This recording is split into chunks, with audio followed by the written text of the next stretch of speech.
Peace, people. Welcome to the latest episode of the Rough Draft. I am your host, Kevin Alberto Sabio. And in this COVID-19 edition of the Rough Draft, I will be talking about my Afro Latino lead characters in my novels.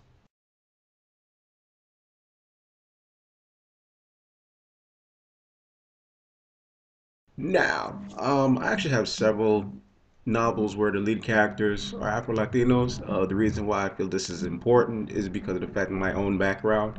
I would love to see characters who look like me in my novels and just in literature and entertainment in general. So for me, it was very important when I actually published my novels to make sure that the characters reflected who I am and wanted to see myself as the lead character in these stories. So for me, once the books were published and out there, it's one of the main things I was trying to do as far as a promotion. I was trying to let as many people that I know, specifically in the activism that I'm involved with, that a lot of my characters actually are Afro Latino.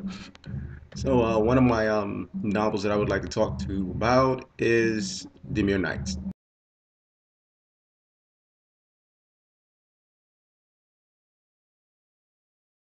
Now, Demure Nights is actually based on like a lot of my work. The original screenplay idea that I had. The main character in that particular book, his name is Darius Delgado.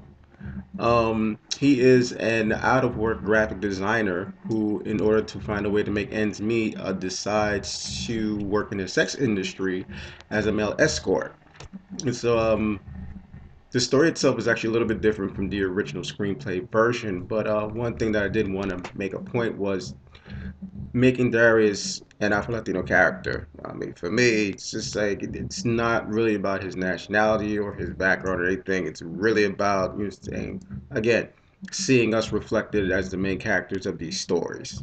Um, Also, as far as lead characters are concerned, I would also like to mention my novel Fiesta Girl.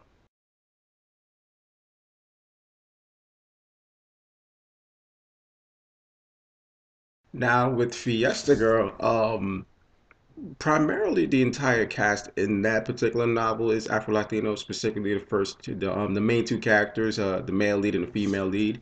Um, Alonso Carrion is the male lead, and Rita Lebron is actually his love interest. Both of them are actually, we say Afro Latino as far as actually four of the main five characters in that book are actually Afro Latino characters, and I wanted to see that reflected.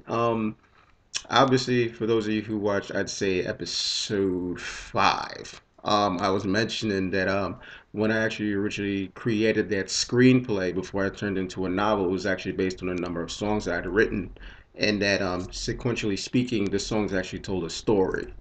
So with that particular project, it was also very important for me to reflect what the characters looked like, and that they happen to be Latinos of African descent, and specifically an Afro Latina as a love interest who actually is Latina, and make made it very obvious and plain in the project. You say both characters, you say with their physical features and everything.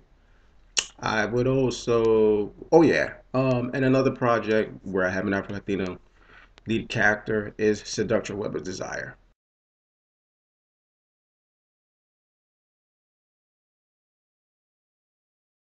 Now, Seductress was interesting because they're actually the character Dasha was actually originally supposed to be in the film version of Demure Nights. Had to eliminate her character because for whatever reason her character didn't fit the story. But I liked the character and I kept it. And I actually made her character the main character in Seductress. um, Dasha Bagan is the character's name. She is the main character, and I think she's the only character Afro Latina character that I have that I actually gave a nationality to because for me, when I tell the stories about my characters, it's not so much about their nationality. It's really just about what the story's about, the subject matter. And for me, a lot of times I make a conscious effort, one, to write black characters because we don't really get a chance to see ourselves reflected in literature. But also, I wanted to make it a point, again, to write Afro Latino and Afro Latina characters so that we could see ourselves reflected in the stories. Because especially for those of you who are consistently on the internet, like Twitter, Instagram, or something like that, and people always talk about we need more diverse books. Well, you have independent artists like myself who are out here producing these works, and so what we really need is your support. And with this specifically with Seductra, it's interesting because of the fact that she's a character who's a trained dancer, leaves the New York area, transplants to the South, and then she kind of ends up struggling. And then she, in order to make ends meet, she basically has to work as an exotic dancer. So she is using her dance skills, but not exactly in the way that she wants to. And so the story just goes through her trials and tribulations of having to work in that field and maintain her integrity. Yeah, she's like I said, I gave her a nationality. She's Dominican, Puerto Rican, Domi Bori, for those of you who are you say unaware. And I think lastly, I would need to include my latest novel that I dropped, Suicide Amy.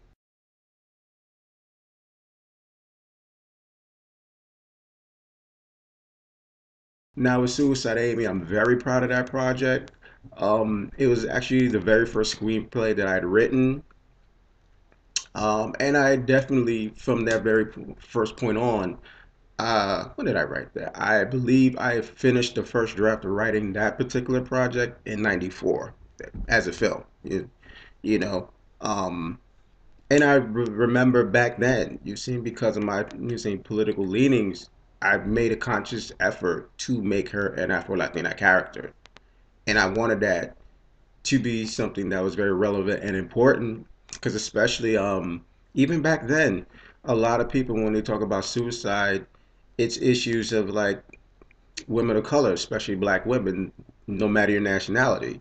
Say with a lot of the trauma that they deal with, that was something that I thought was very important, and I really felt the need to make her an Afro Latina character, especially a lead character. She's the main character in the story, and also show differences between her and some of her other saying Latina friends who are actually of a lighter complexion. I mean, the race isn't exactly the issue in the book. Um, it's more the other traumas that she deals with in the story. But just the fact that I made her Afro Latina was very important to me, not just when it was originally as a screenplay, but also now that I published it as a novel. So those are all of my projects where I have an Afro Latino or Latina lead character. It's very important to me because I want again to show representation of us in literature, in entertainment, because a lot of people still, even in 2020, are mistaken about who we are, that we exist, and people just are really ignorant and unaccepting. Saying? Like, black people aren't just American. You're saying black people born in America. You say black people from the continent and were transported to the West, you say because of enslavement. Like, cut the bullshit. Thank you very much for tuning into this latest episode. I believe this is episode 10, so I'm now in the double digits. Cool. I'm making it happen. So all the books are available in paperback and ebook formats. So if you want to pick it up as a paperback, especially in this day and age where we're stuck indoors and you need something to do, you can order them through Amazon, Barnes and Nobles, and Books a Million. They're all available in ebook format, so you could download them if you have Nook, if you have Kindle, if you have an iTunes account, if you have a Kobo reader, they're available there. So thank you very much for tuning into this episode of the Rough Draft. I hope to see you again soon, and hopefully we could all make it through this pandemic all together. Peace, people. Keep the faith, always on my literary grind. Keep the fist raised. I'm out.